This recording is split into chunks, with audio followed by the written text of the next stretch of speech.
Jėzus priima kaltus, tuo kaltuosius nuraminkit ir paklydusius vaikus vėl prie viešpaties grąžinkit, linksminkit nuliūdusius, Jėzus priima kaltus. Jei kuri avis paklys, jos ieškos piemuo gerasis, sielas vargstančias ganys, Jėzus viešpats mūs mielasis, kantriai gelbsti žūstančius, Jėzus priima kaltus. Pasiklausykime Evangelijos pagal Luką. Pas Jėzų rinkdavosi visokie muitininkai ir nusidėjėliai jo pasiklausyti. O fariziejai ir rašto aiškintojai murmėdavo: šitas priima nusidėjėlius ir su jais valgo. Tuomet Jėzus pasakė jiems palyginimą: kas iš jūsų turėdama 100 avių ir vienai nuklydus nepalieka dykumoje 99 ir neieško pražuvusios, kol suranda. Radęs su džiaugsmu dedasi jį ant pečių ir sugrįžęs namo susikviečia draugus bei kaimynus sakydamas: džiaukitės draugė su manimi, radau savo pražuvėlę avį. Sakau jums, taip ir danguje bus daugiau džiaugsmo dėl vieno atsivertusio nusidėjėlio, negu dėl 99 teisiųjų, kuriems nereikia atsiversti. Arba kuri moteris, turėdama 10 drachmų ir vieną pametusi, neužsidega žiburio, nešluoja namų ir rūpestingai neieško, koliai suranda. Radusi, susivadina drauges bei kaimynės ir sako: džiaukitės draugė su manimi, nes radau drachmą, kurią buvau pametusi. Sakau jums, šitaip džiaugiasi Dievo angelai dėl vieno atsivertusio nusidėjėlio. Malonė mūsų viešpaties Jėzaus Kristaus, meilė Dievo Tėvo ir bendrystė šventosios dvasios teesie ir tepasilieka su mumis visais. Viešpatie, mokyk mus tavojo žodžio, nes tavo žodis tikroji tiesa ir žiburys mūsų gyvenimo keliui. Amen. Šitas priima nusidėjėlius ir su jais valgo. Taip murmėjo ir piktinosi fariziejai, jiems pritarė ir rašto aiškintojai, žinovai. Atkreipkite dėmesį į tai, kad jie taip niekino Jėzų, kad netgi netarė jo vardo. Šitas, sako jie. Šitas jų mintyse ir širdyse gali reikšti bedievis, nusidėjėlių draugas ir panašiai. Ir tai tampa jų svarbiausių kaltinimų Jėzui bei nuosprendžių. Dėl to ir jų mokiniai bei sekėjai iki šių dienų atsisako pripažinti savo klaidą, kad Jėzus iš tiesų buvo Mesijas ir Dievo sūnus. Nes pripažinti tai reikštų pripažinti, kad jų mokytojai ir jų protėviai klydo. Klaidingai atmetė ir pasmerkė Dievo duotąjį jiems gelbėtoją. Todėl Petras vėliau įkvėptas ir padrasintas šventosios dvasios atvirai visai savo tautai skelbia: tegul tvirtai įsitikina visi Izraelio namai. Dievas padarė viešpačiu ir Mesiju tą Jėzų, kurį jūs nukryžiavote. Tai yra ne kas kita, kaip kvietimas pripažinti savo klaidą, kaip kvietimas atgailai. Ir šie žodžiai skaudžiai vėrė jų širdis ir jie klausė, ką mums dabar daryti. Tai yra, ar įmanoma kaip nors atitaisyti šią klaidą. Petras jiems atsako: atsiverskite ir kiekvienas te pasikrikštyje vardan Jėzaus, kad būtų atleistos jums nuodėmės. O tai reiškia, kad ten, kur nebeįmanoma atsukti laiko atgal, nebeįmanoma atitaisyti savo klaidų, vis dar jums lieka Kristaus atleidimas ir krikšto paguoda. Sugrįžkite pas Viešpatį, kuris yra pasirengęs jūs priimti. Priimkite jo pelnytą atleidimą, pradėkite gyventi su juo atnaujintą gyvenimą Viešpaties artume ir malonėje. Bet ką padaro fariziejai? Pirmiausia, jie nukryžiavo Jėzų, pasmerkdami savo širdyse, o vėliau ir kūniškai, prikaldami prie kryžiaus, sakydami jis vertas mirties. Kai žmogų pasmerkė savo širdyje ir kai ėmė jo nekęsti, linkėti pikto, nužmogini, nebesunku žengti ir kitą žingsnį. Ir kodėl jie taip pasielgia?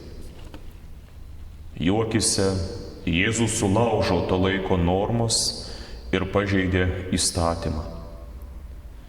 Priimti nusidėjėlį ir netgi su juo valgyti jų akyse reiškia susivienyti su nusidėjėliu. Būti nusidėjėlio pusėje, gal net teisinti jų nuodėmes, nuodėmingą gyvenimo būdą. Netgi tie, kurie savo širdyse ir mintyse dažnai laužydavo Dievo įstatymą, veidmainingai dabar smerkia Jėzų ir piktinasi šiuo teisiuoju ir Dievo šventuoju. O štai muitininkai ir nusidėjėliai eidavo pasiklausyti Jėzaus, nes jis vienintelis galėjo pasiūlyti jiems tai, ko negalėjo duoti pasaulis ar fariziejų religija. Jėzus kalbėjo apie Dievo malonę, apie gailestingumą, apie nuodėmių atleidimą. Todėl ir šios dienos Evangelija perteikia mums Jėzaus žodžius apie Dievo malonę ir nuodėmių atleidimą. Fariziejai rašto aiškintojai troško sumenkinti Jėzų žmonių akyse, sakydami, pažiūrėkite, šitas priima nusidėjėlius ir netgi su jais valgo. Tačiau įvyko priešingai. Jėzus savo pamokymu, savo žodžiu visą apverčia aukštyn kojomis. Ir štai Evangelijoje duodami keli palyginimai, kurie yra skirti širdims ir protams tų, kurie murmėjo prieš Jėzų ir piktinosi, bei širdims ir protams tų, kurie ieškojo Dievo malonės, vilties, atleidimo. Nes po šių ištartų žodžių Viešpats dar labiau išauga mūsų akyse. Ir šiuose abiejose palyginimuose jisai kalba apie didelį džiaugsmą danguje dėl kiekvieno atsivertusio nusidėjėlio ir kviečia atsivertimui. Ar turėtume į fariziejų širdį, smerkiančią ne save, bet savo artimą, matančią ne savo, bet savo artimo nuodėmes? Ar turėtume į atgailaujančio nusidėjėlio širdį? Šie palyginimai drąsina mus ateiti pas Jėzų ir juo pasitikėti. Pamokslininkas Špurgeonas rašė, mąstydamas apie šios Evangelijos žodžius. Kaimo keliuku du jaučiai tempė sunkų vežimą. Medinės vežimo ašys girgždėjo, gailiai dejavo, o ratai giliai smigo į žemę. Ir štai vienas jautis pasisukęs į vežimą tarė, ko jūs taip dejuojate? Juk mums tenka visas sunkiausias darbas, tai mes turėtume šaukti ir rėkti, o ne jūs. Ir štai Špurgeonas pastebi, kad ir mūsų bažnyčiose labai dažnai labiausiai dejuoja ir skundžiasi tie, kurie atlieka patį mažiausią darbą. Kažkodėl dovana girgždėti ir gailiai dejuoti yra suteikiama tiems, kurie neturi jokių kitokių talentų arba kurie savo talentus yra linkę laikyti užslėptus. Tad ir fariziejai dabar atlieka tą vaidmenį. Čia skundžiasi, girgžda, piktinasi ir dejuoja. Šis vežimas šiandieną mums primena bažnyčią. Bažnyčia yra tokių, kurie trumpai įlipa, pavažiuoja ir išlipa. Kad mes esame pašaukti tarnauti Kristui, prikrauti šį vežimą savo dorybių, prikrauti šią vežimą mūsų darbų vaisiais, šventesnio gyvenimo vaisiais. Ir dar nekartą esame patyrę, kaip garsiai ima tarškėti ir braškėti šis vežimas, kai jis važiuoja per įvairių sunkumų ar suklupimų akmenis, kad visi laukai tiesiog skleidžiasi. Bet visuomet juk yra maloniau, kai bažnyčia yra giedanti bažnyčia, Dievo žodį liudijanti ir skelbianti bažnyčia, nuolankiai besimeldžianti bažnyčia. Ir vienoje patarlėje yra sakoma, kad geri darbai garsiau kalba nei žodžiai. Pirmiausia, ir to mes turėtume siekti, kad mūsų gyvenimai ir darbai garsiau liudytų Kristų ir jo malonę negu mūsų žodžiai. Kaip ir viešpaties darbai garsiau liudija jo didybę, jo šventumą negu žodžiai. Pirmasis palyginimas yra apie 100 avių, kurių viena nuklysta. Ir šis palyginimas yra apie Dievo meilę ir gailestingumą. Nes gerasis ganytojas laiku pastebėjęs eina jos ieškoti. Likusias avis per tą laiką palieka saugiai aptvare. Nors 100 nėra didelis skaičius, bet juk viešpats yra tas, kuris visas žvaigždės suskaičiuoja ir pavadina savo vardais. Jis yra tas, kuris žino nesuskaičiuojamos gausybės angelų vardus. Ir netgi vieno vienintelio žmogaus pražūtis jam yra didelė netektis, todėl jis eina ieškoti savo pražuvusios avies, kad galėtų ją išgelbėti. Todėl ši viena avis simbolizuoja kartu ir visą žmoniją, ir kiekvieną atskirą žmogų. Ir viešpats mums liudija, kad kai jam pavyksta išgelbėti kurį nors žmogų, visas dangus dėl to be galo džiūgauja. Todėl ir mes turėtume išmokti džiaugtis dėl kiekvieno atsivertusio žmogaus. Ir mes turėtume išmokti melstis, kad nusidėjėliai nepražūtų, bet atsiverstų, pažintų savo kaltes ir būtų išganyti per mūsų viešpatį Jėzų Kristų. Bažnyčios mokytojas šventasis Grigalius, mąstydamas apie šios dienos Evangelijos žodžius, yra taip kalbėjęs.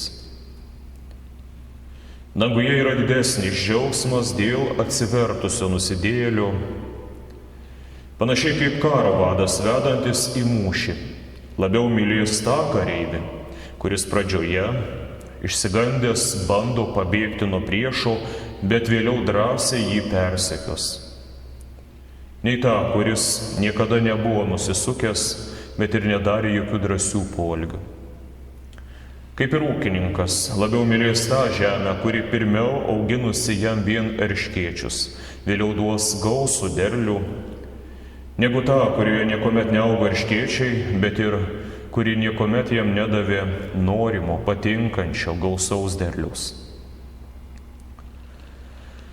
Antrasis palyginimas apie pamestą monetą mums rodo apie žmogaus vertę. Dievas mus trokšta susigrąžinti savo panašiai, kaip moteris troško surasti savo brangią pamestą monetą, kad galėtų ją nuplauti, apvalyti, įdėti į dėklą kartu su kitomis monetomis. Ir šis dėklas dabar mums simbolizuoja bažnyčią. Ir šis dėklas simbolizuoja išganimą ir būsimą rojų. Kristus kalba dėl džiaugsmo danguje, dėl kiekvieno atsivertusio nusidėjėlio. Kad ir mūsų širdis, kurios jau moka smerkti ar niekinti, dar išmoktų ir džiaugtis. Tačiau krikščioniškas mokymas nėra apie tai, kad Kristus priima visus. Kristus priima ir gelbsti nusidėjėlius. Jis priima atgailaujančius nusidėjėlius. Jis priima tuos, kurie yra pasirengę išpažinti, kad sulaužė Dievo įstatymą, kad yra užsitraukę taip Dievo rūstybę ir nusipelnę Dievo nemalonės. Ir štai tokiems yra dovanojama viltis, kad yra visų nuodėmių atleidimas Kristuje. Nes niekas kitas taip neieško ir nesišaukia Kristaus ir niekam kitam taip nėra reikalingas Kristus, kaip nuodėmių naštos prislėgtam, kenčiančiam, atgailaujančiam nusidėjėliui. Juk ir pas gydytoją eilėse laukia nesveikieji, bet ligoniai. Ir Kristus kalbėjo dėl to, kad nesveikiesiems, bet pasiligojusiems reikalingas gydytojas ir kad jis yra šis sielų gydytojas, pas kurį mes renkamės kiekvieną sekmadienį, kad jis mus gydytų, pamokytų, laimintų. Ir pažiūrėkite, kokiais vardais yra vadinamas Kristus. Kristus vadinamas avinėliu arba Dievo avinėliu. Kad netgi mažiausias vaikas nesibijotų ateiti pas jį. Ir netgi priešingai, kad trokštų prie jo prieiti, prisiglausti prie viešpaties jį paliesti. Dar jis vadinamas ganytoju arba geruoju ganytoju, kad mes su pasitikėjimu eitume pas jį, noriai jo žodžio klausytumėmės ir leistumės jo vedami, leistumės jo išganomi. Ir eitume ten, kur veda šis gerasis ganytojas, į juo pasitikėdami. O jis veda mus į dangų. Ir moko mus ne tik žodžiu, bet ir maitina altoriaus sakramentu. Dar jis vadinamas keliu, kad mes nebijotume juo eiti, žinodami, kad einame ne vieni, bet su viešpačiu ir viešpaties vedami. Jis vadinamas ir durimis bei vartais, kad nebijotume per juos įeiti į gyvenimą. Dar mes esame mokomi, kad išgelbėjimas visuomet yra viešpaties malonė, kuri nepriklauso nuo kokio nors žmogaus nuopelnų ar darbų. Ir išganimas yra duodamas, dovanojamas ne už kokius nors nuopelnus, padarytus darbus, bet duodamas visuomet kaip dovana, vien iš viešpaties meilės atgailaujantiems nusidėjėliams. Ir vienas mokytojas tai girdėdamas ėmė prieštarauti ir vienam įtikėjusiam jaunuoliui aiškinti, kad jūsų pasiklausus susidaro toks vaizdas, kad vienintelis Dievas viską už jūs padaro. Argi ir jums nereikėtų kažką daryti prieš Dievą jums išgelbstint? Padaryti kažką, kas parodytų Dievui jūsų gerus ketinimus, ar kad jūs esate verti išganimo. Tas įtikėjęs jaunas žmogus taip atsakė: aš taip ir dariau. Daugiau negu 30 metų bėgau nuo Dievo. Bėgau taip greitai, kaip tik leido mano nuodėmės. Ir tai buvo manoji dalis. Tačiau ačiū Dievui, kad viešpats pasirodė besąs greitesnis už mane. Jis pasivijo mane, parbloškė mane tarsi avį, surišo mano kojas, surišo savo meilės ir malonės raiščiais ir parsinešė mane namo. Ir tai buvo jo dalis. Kitas jaunuolis atėjo pas garsų mokytoją ir prašėsi tapti jo mokiniu. Jis kalbėjo: aš jumis taip žaviuosi, aš norėčiau tapti jūsų sekėju ir pratęsti jūsų pradėtus darbus, aš noriu iš jūsų mokytis. Šis atsakė: mano sūnau, jeigu tu sakai, kad manimi žaviesi, tuomet pasakyk, ar tu žinai, kas mane liūdina, dėl ko man širdis skauda? Ar žinai, kokius skausmus ir kentėjimus aš nešioju? Ir tas jaunuolis buvo priverstas atsakyti: nežinau. Tai kaip tu gali sakyti, kad manimi žaviesi, jeigu nežinai tokių dalykų? Tad ir šių palyginimų tikslas yra, kad mes pamatytume, kas mūsų viešpatį džiugina, o kas liūdina, dėl ko jis kenčia. Nes kaip galėtume sakyti, aš myliu viešpatį, arba aš juo labai žaviuosi, jeigu nežinai, kaip jis jaučiasi. Tad būti krikščionimi reiškia pažinti Kristų. Pilnai pažinti per jo žodį, per bendrystę su juo. Ir ne tik džiaugsmuose, bet ir kentėjimuose, įvairiuose varguose ir suspaudimuose pažinti viešpatį gyvenime ir mirtyje. Amen. Daryk, o Dieve, su manim, ką nori tik malonės. Tu neatimk, nes aš tavim tikrai tikiu, valdove. Ar gyvas aš, ar mirt reikės, laikyk prie savo dešinės, tavo valia geriausia. Padėk man elgtis padoriai, mylėti žodį tavo. Nuo mokymų klaidžių skubiai nukreipti širdį savo. Suteik palaimus jai šventos, apsaugok ją nuo netiesos per visą amžių.